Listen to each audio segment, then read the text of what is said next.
Heathcliff. Oh, Chad, you're here.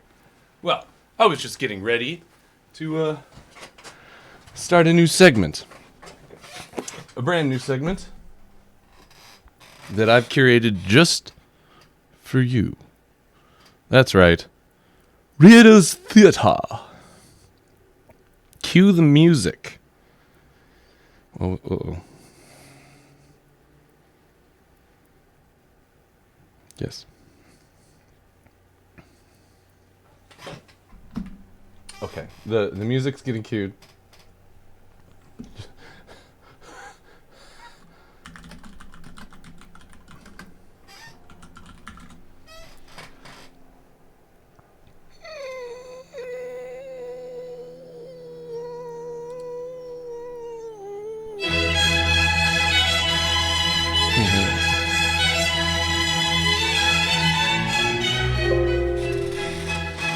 Yes.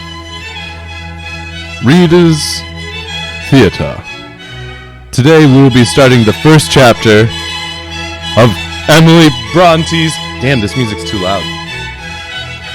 Down. Production. Wuthering Heights by Emily Brontë.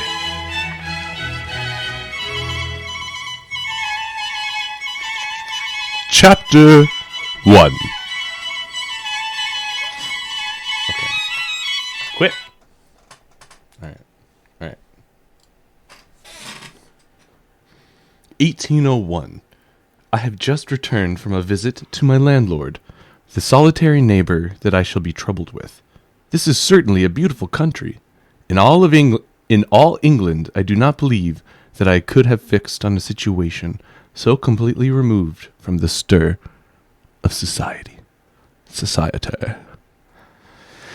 A perfect misanthropist's heaven, and Mr. Heathcliff and I are such a suitable pair to divide the desolation between us. A capital fellow.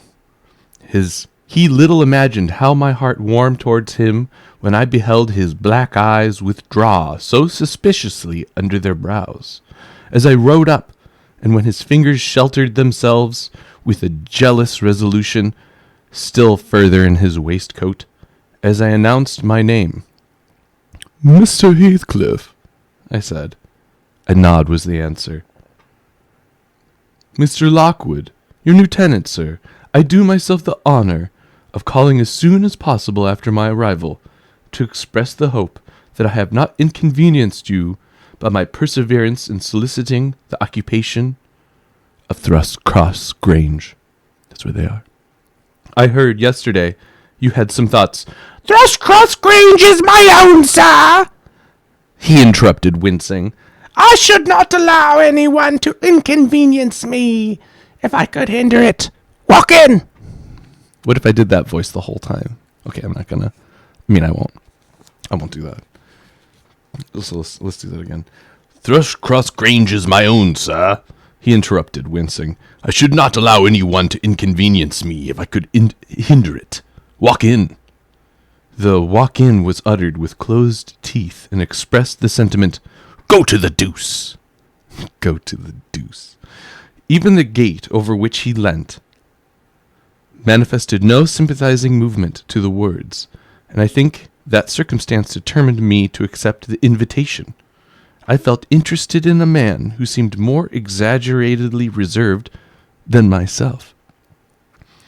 When he saw my horse's breast fairly pushing the barrier, he did pull out his hand to unchain it, and then suddenly preceded me up the causeway, calling as we entered the court, "Joseph, take Mr. Lockwood's horse, and bring up some wine." "Here we have the whole establishment of domestics, I suppose," was the reflection suggested by this compound order. "No wonder the grass grows up between the flags, and the cattle are the only hedge cutters." I think that's still him talking. I don't know, you'll have to forgive me. Joseph was an elderly, nay, an old man, very old, perhaps, though hale and sinewy. Oh no, it's Joseph. "The Lord help us," he soliloquized in an undertone of peevish displeasure, while relieving me of my horse, looking, meantime, in my face so sourly that I charitably conjectured he must have need of divine aid to digest his dinner, and his pious ejaculation had no reference to my unexpected event. Oh, book is too thick for that. Wuthering Heights is the name of Mr. Heathcliff's dwelling, wuthering being a significant provincial adjective descriptive of the atmospheric tumult which had in its station exposed in stormy weather. Pure, bracing ventilation they must have had up there at all times. Indeed, one may guess the power of the north wind blowing over the edge by the excessive slant of a few stunted firs at the end of the house, and by range of gaunt thorns all stretching their limbs one way, as if craving alms of the sun. Happily the architect had foresight to build it strong. The narrow windows are deeply set in the wall, and the corners defended with large jutting stones. Before passing the threshold, I paused to admire the quantity of grotesque carving lavished over the front, and especially about the principal door, over which, among a wilderness of crumbling griffins and shameless little boys, I detected the date, 1500, and the name Hareton Earnshaw. I would have made a few comments and requested a short history of the place from the surly owner, but his attitude at the door appeared to demand my speedy entrance or complete departure, and I had no desire to aggravate his impatience previous to inspecting the penetralium. Penetralium? One step brought us into the family sitting room without any introductory lobby or passage. They called it the house preeminently. It includes kitchen and parlor generally, but I believe at Wuthering Heights the kitchen is forced to retreat altogether into another quarter. At least I distinguished a chatter of tongues and a clatter of culinary utensils deep within.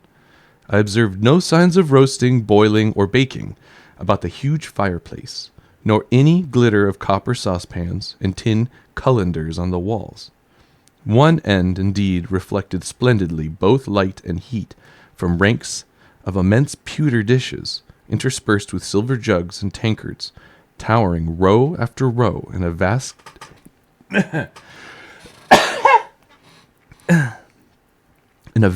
oak dresser to the very roof. The latter had never been underdrawn. Its entire anatomy lay bare to the inquiring eye, except where a frame of wood laden with oatcakes and clusters of legs of beef, mutton, and ham concealed it.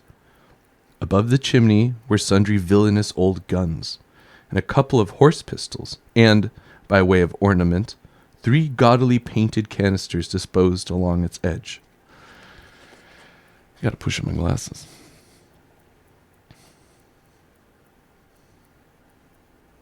The floor was of smooth white stone, the heavy black ones lurking in the shade. Stone? Or did I just skip? Whoops. The chairs. Oh no, I skipped a line. The floor was of smooth white stone, the chairs high-backed, primitive structures, painted green, 1 or 2 heavy black ones lurking in the shade. In an arch under the dresser reposed a huge, liver-colored bitch pointer. Oh. Okay. In an arch under the dresser reposed a huge, liver-colored bitch pointer, surrounded by a swarm of squealing puppies and other dogs, haunted other recesses. The apartment and furniture would have been nothing extraordinary as belonging to a homely northern farmer, with a stubborn countenance and stalwart limbs set out to advantage in knee breeches and gaiters. Such an individual, seated in his armchair, his mug of ale frothing on the round table before him, is to be seen in any circuit of 5 or 6 miles among these hills, if you go at the right time after dinner. But Mr. Heathcliff forms a singular contrast to his abode and style of living. He is a dark-skinned gypsy in aspect. In dress and manners, a gentleman. This is an old book, obviously. Sorry for any racism. Let's just get that out front. I'm sorry for any racism. In dress and manners, a gentleman, that is, as much a gentleman as many a country squire. Rather slovenly, perhaps, yet not looking amiss with his negligence, because he has an erect and handsome figure, and rather morose. Possibly some people might suspect him of a degree of underbred pride. I have a sympathetic chord within that tells me it is nothing of the sort. I know by instinct his reserve springs from an aversion to showy displays of feeling, to manifestations of mutual kindliness. He'll love and hate equally under cover, and esteem it a species of impertinence to be loved or hated again. No, I'm running too fast. I bestow my own attributes over liberally on him. Mr. Heathcliff may have entirely dissimilar reasons for keeping his hand out of the way when he meets a would-be acquaintance. To those which actuate me, let me hope my constitution is almost peculiar. My dear mother used to say I should never have a comfortable home, and only last summer I proved myself perfectly unworthy of one. What the fuck does that mean? While enjoying a month of fine weather at the sea-coast, I was thrown into the company of a most fascinating creature, a real goddess in my eyes, as long as she took no notice of me. I never told my love vocally. Still, if looks have language, the merest idiot might have guessed I was over head and ears. I just wanted to automatically say head over heels. Sorry, we'll get back to it. Would have guessed I was over head and ears. She understood me at last, and I looked a return, the sweetest of all imaginable looks. And what did I do? I confess it with shame, shrunk icily into myself like a snail. At every glance retired colder and farther, till finally the poor innocent was led to doubt her own senses, and, overwhelmed with confusion at her supposed mistake, persuaded her mamma to decamp.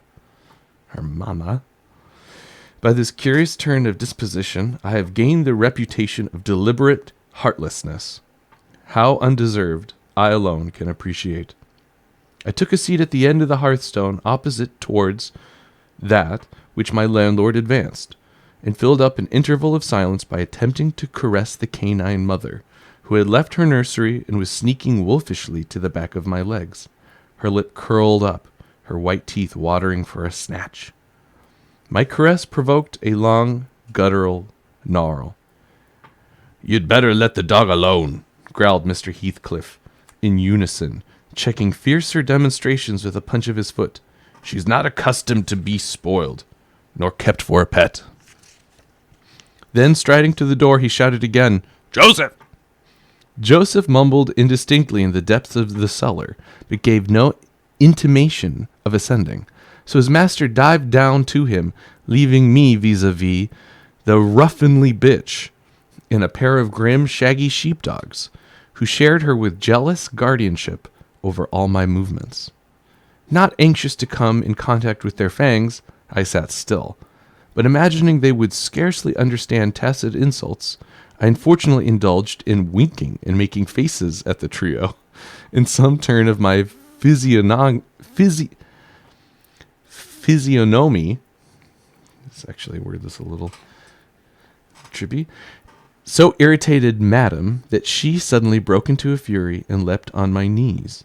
I flung her back and hastened to interpose the table between us. This proceeding roused the whole hive.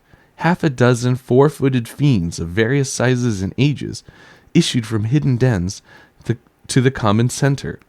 I felt my heels and coat laps peculiar subjects of assault, and pairing off the larger combatants as effectively as I could with the poker, I was constrained to demand, aloud, assistance from some of the household in re-establishing peace. Mr. Heathcliff and his man climbed the cellar steps with vexatious phlegm. I didn't think that they moved 1 second faster than usual, though the hearth was an absolute tempest of worrying and yelping. Happily, an inhabitant of the kitchen made more dispatch.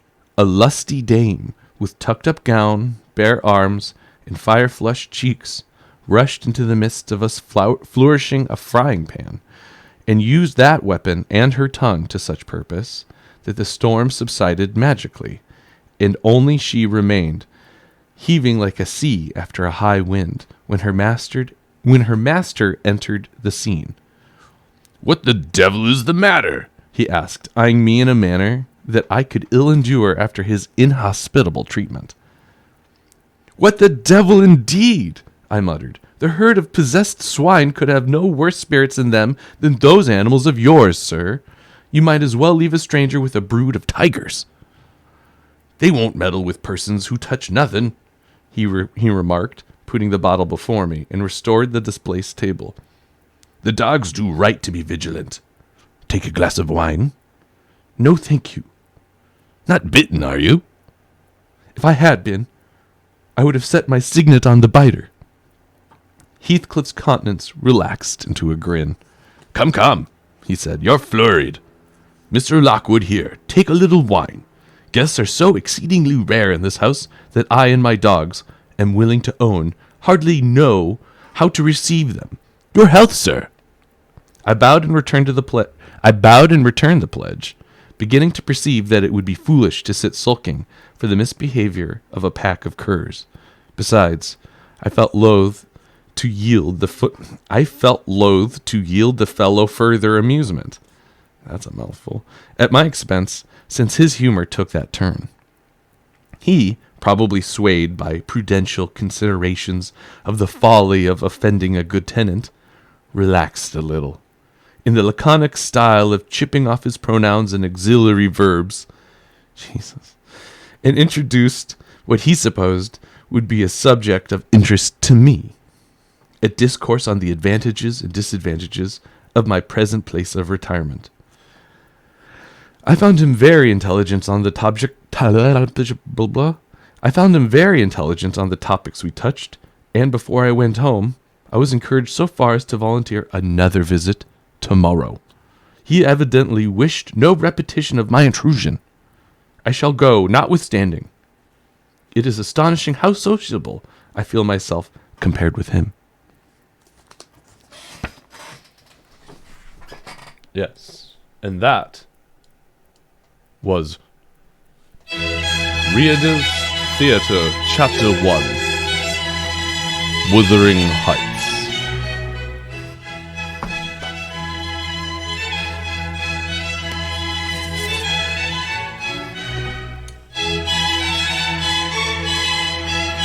Thank you for tuning in.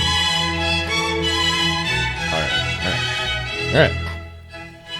We'll read Chapter 2 next time. I know all of you are desperate to find out how Mr. Heathcliff and Mr. Lockwood get on, but that'll have to wait. Quiet!